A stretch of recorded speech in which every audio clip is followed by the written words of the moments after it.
Alright, welcome to week 6 of Drinking with Dan, a Drinking with Paul production. This week I decided to give us something nice and refreshing because Memorial Day weekend is supposed to be really, really hot the first time this summer that we're getting a really good weekend of heat, so I don't want anything too heavy, looking for something nice, cool, and refreshing. So for that, the best thing I could think of was one of my favorite cocktails, the Tom Collins.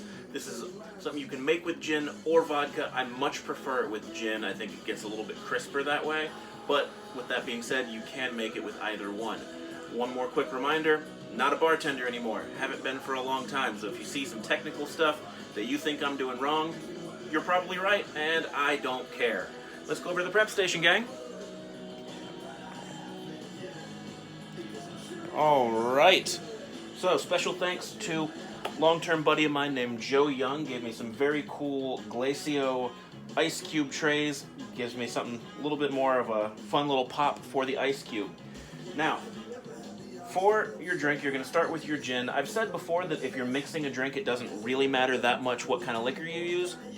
A couple of exceptions. One of those for me is gin.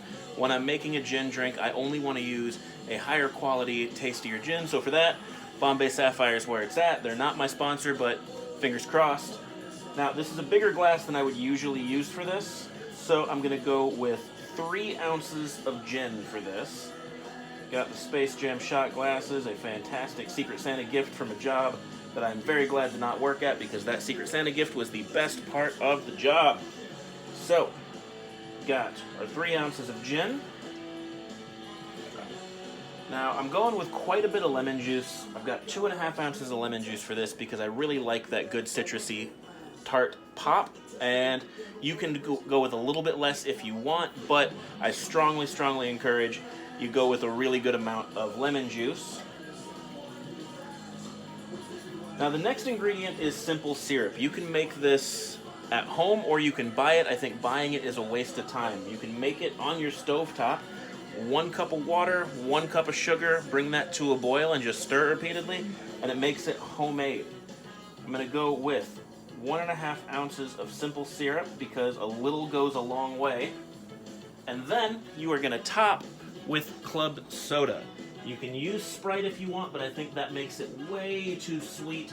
Club soda will keep it with that nice carbonation for texture, but also avoid it being too sweet after the simple syrup's in there. You're going to top it there.